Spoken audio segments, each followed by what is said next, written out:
प्यारे बच्चों, मैं राजीव कुमार, प्रवक्ता जीव विज्ञान, GRV इंटर कॉलेज राठ हमीरपुर, और हम लोग पढ़ रहे हैं इकाई नंबर 2, आनुवंशिकी और विकास। आनुवंशिकी और विकास में हम लोगों ने पहले चैप्टर वंशागति और विविधता पढ़ रहे थे, और उसमें हम लोगों ने पढ़ा था लिंग निर्धारण और क्रोमोसोम थ्योरी या गुणसूत्र का सिद्धांत। और इसको पढ़ने के बाद हम लोग अगली हेडिंग अब जो है लिखें अपनी कॉपी में। अगली हेडिंग लिंग संलग्न रोग।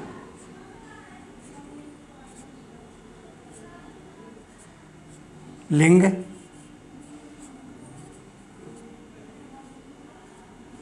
संलग्न रोग।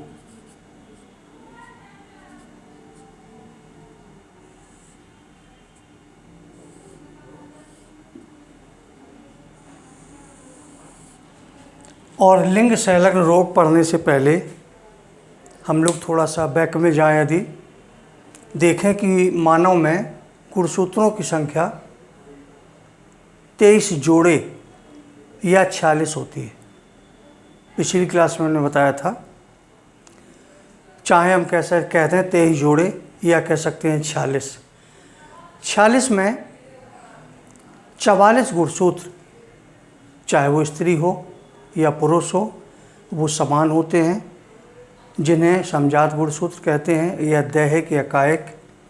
और जो 23वां जोड़ा होता है जिसे लिंग गुणसूत्र कहते हैं।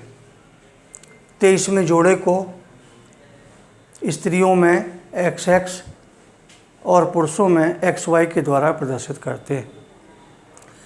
अब यहाँ पर क्वेश्चन आता है लिंग संलग्न रोग। तो सीधी सीधी बात है, जो लिंग गुणसूत्रों के द्वारा जो रोग एक पीढ़ी से दूसरी पीढ़ी में वंशागत होते हैं या पहुंच जाते हैं, उन्हें लिंग संलग्न रोग कहते हैं। तो परिभाषा लिख लें। लिंग संलग्न रोग वे रोग होते हैं जो लिंग गुणसूत्रों के द्वारा एक पीढ़ी से दूसरी पीढ़ी में पहुंच जाते हैं। लिंग संलग्न रोग निम्नलिखित होते हैं। नंबर 1, वर्णांता।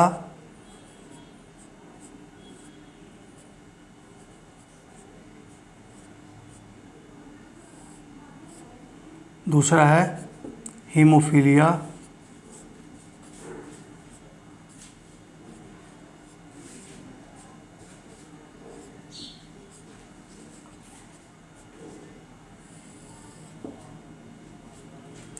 पहली हेडिंग लिखें वर्णांता। वर्णांता को लाल हरा अंधापन भी कहते हैं। पहली हेडिंग लिख दें वर्णांता। और वर्णांता को लाल हरा अंधापन या प्रोटीन दोष, या इसी का नाम एक और है, इसको बोलते हैं डेल्टोनिज्म।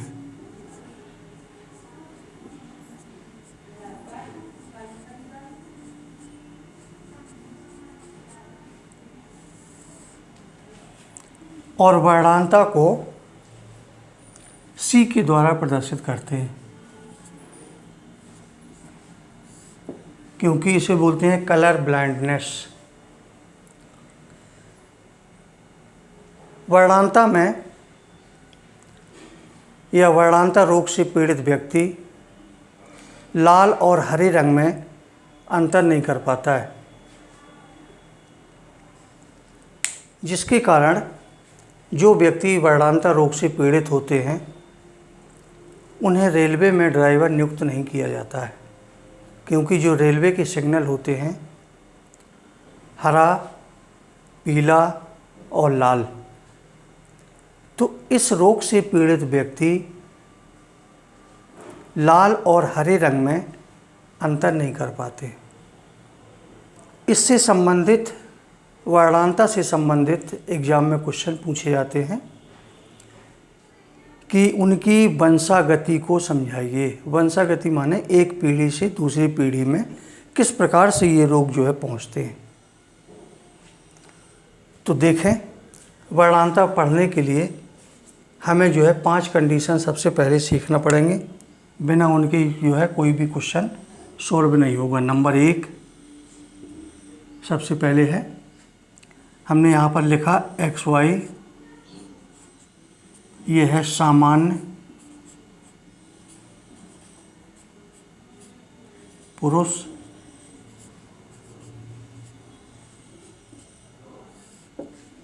नंबर 2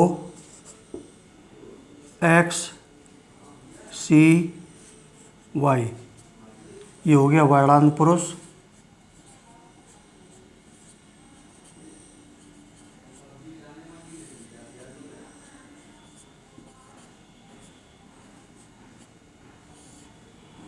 तीसरी कंडीशन है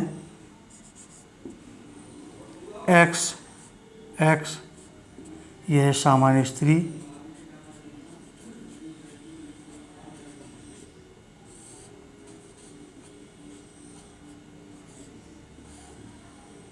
चौथी कंडीशन है एक्स एक्स सी, जिसे कहेंगे वाहक स्त्री।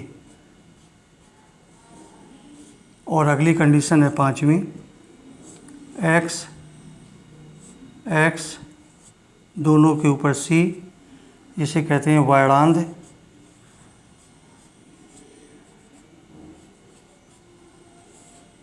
स्त्री। ये अपनी कॉपी में नोट करें, जब तक ये 5 कंडीशन नहीं होंगी तब तक इस प्रकार के वर्णांता से संबंधित कोई भी प्रश्न हल नहीं कर पाते हैं। एक्स वाई सामान्य पुरुष, एक्स सी वाई वर्णांत पुरुष, एक्स एक्स सामान्य स्त्री, एक्स एक्स सी वाहक स्त्री, एक्स सी वर्णांत स्त्री। और इसमें 2 कंडीशन है, बहुत अच्छी तरह समझें। नंबर 1, पुरुष कभी भी वाहक नहीं होते हैं। नोट कर लें, नंबर 1, पुरुष कभी भी वाहक नहीं होते हैं। नंबर 2, पुरुष का वाई लिंग गुणसूत्र कभी भी किसी रोग से पीड़ित या प्रभावित नहीं होता है। ये 2 कंडीशन याद रखेंगे तो कोई भी क्वेश्चन होगा उसको जो है सॉल्व हम लोग कर सकते हैं। अब एक क्वेश्चन लिखें कि एक सामान्य पुरुष का विवाह है, एक सामान्य पुरुष का विवाह है, वर्णांता रोग की वाहक, वर्णांता रोग की वाहक स्त्री से होता है, तो उनकी संतानों में वर्णांता की वंशागति को रेखा चित्रों द्वारा समझाइए। और इसमें जो कंडीशन है वो बोला गया है कि सामान्य पुरुष, तो सामान्य पुरुष लिख लें।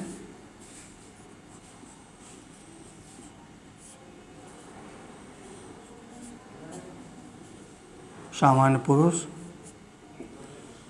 और वाहक स्त्री है, वाहक स्त्री लिखते हैं,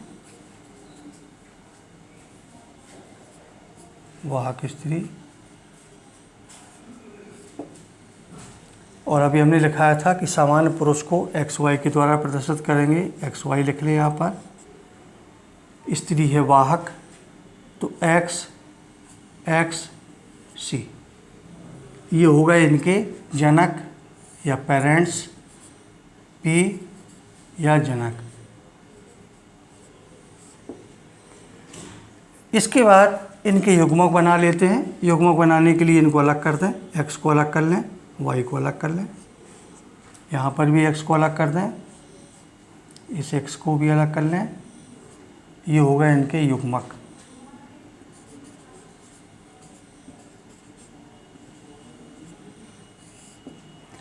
अब कह रहा है कि वंशागति को रेखा चित्रों द्वारा समझाइए, तो यहाँ पर बीच में क्रॉस का निशान लगा लें, क्योंकि आपस में क्रॉस करेंगे। और क्रॉस करने के बाद अब मिलाना शुरू करें, इस एक्स को इस एक्स से मिला दें, तो ये हो गया एक्स एक्स। इसी x को दूसरे वाले x से मिला दें, x x c। अगला इस y को इस x से मिला दें, तो लिखेंगे x y, इस y को इस x से मिला दें तो हो जाएगा x c y। ये हो गई इनकी संतानें।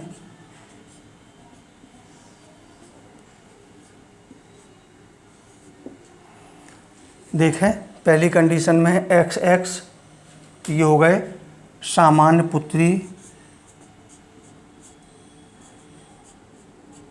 सामान्य पुत्री। एक्स एक्स सी है तो ये हो गई वाहक पुत्री। ये है सामान्य पुरुष, ये सामान्य पुत्र सॉरी।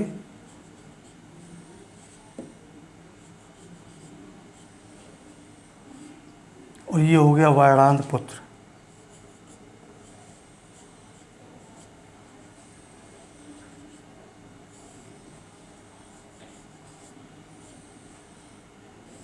ये लिखना ज़रूरी है, नहीं रिजल्ट के बारे में पता नहीं चलेगा।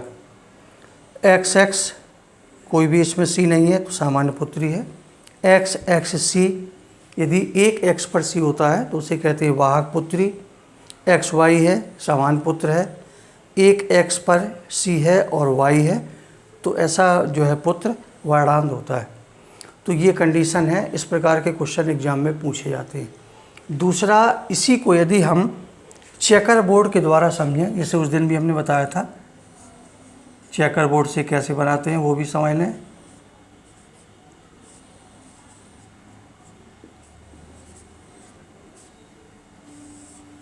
चेकर बोर्ड में एक बोर्ड बना है, चेकर बोर्ड।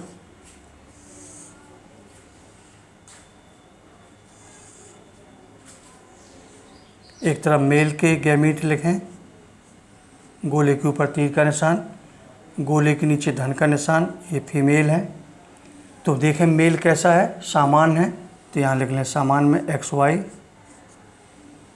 स्त्री वाहक है एक्स एक्स सी, गुणा करा दें X X X Y X X C X C Y. मतलब वही रिजल्ट आता है जो कि रेखा चित्रों द्वारा रिजल्ट आता है। लेकिन यदि एग्जाम में क्वेश्चन कहता है कि वर्णांता की वंशागति को रेखा चित्रों द्वारा समझाइए, तब उस केस में केवल रेखा चित्र वाला ही बनाएंगे, इसको नहीं बनाएंगे, क्योंकि इसमें जो आनुवंशिकता से संबंधित लिंग संलग्न रोग होते हैं उनकी वंशागति को रेखा चित्रों द्वारा ही हमेशा बनाया जाता है। दूसरा केस है नंबर 2, हेडिंग लिखें, एक वर्णांत पुरुष का विवाह, एक वर्णांत पुरुष का विवाह वर्णांता रोग की वाहक, वर्णांता रोग की वाहक स्त्री से होता है तो उनकी संतानों में वर्णांता की वंशागति को रेखा चित्रों द्वारा समझाइए। कंडीशन यहाँ पर क्या है, कंडीशन है वर्णांत पुरुष, तो इसको समान को हटा के यहाँ पर वर्णांत कर दें।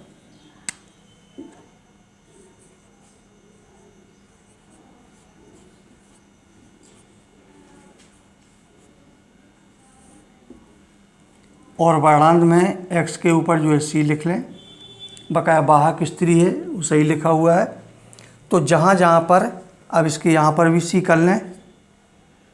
जब इसका क्रॉस हुआ यहाँ पर तो एक x पर जो है यहाँ पर आ गया सी, यहाँ पर भी दोनों में सी आ जाएंगे। और ये स्थिति जो ये वाली है वो ठीक है, एक्स वाई है, एक्स सी वाई है। अब इसको रिजल्ट को यदि हम देखें एक्स के ऊपर एक एक्स के ऊपर सी है, अर्थात यहाँ पर आ जाएगा वाहक पुत्री।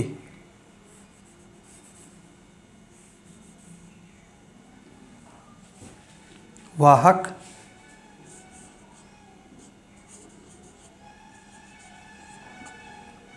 और ये होगी वर्णांध पुत्री।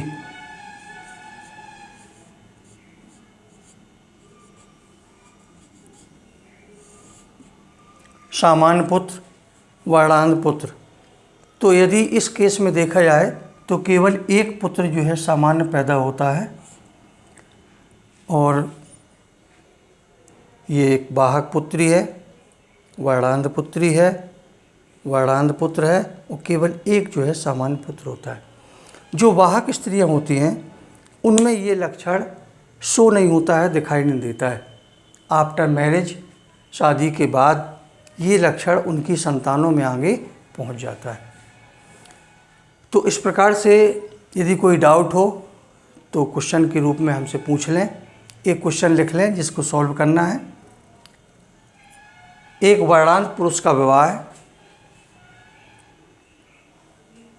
वर्णांता रोग की वर्णांध स्त्री से, दोनों वर्णांध पुरुष हैं और वर्णांध स्त्री से होता है, तो उनकी संतानों में वर्णांता की वंशागति को रेखा चित्रों द्वारा समझाइए, और इसको जो है कल हल करके लाएंगे, बताना है। Thank you.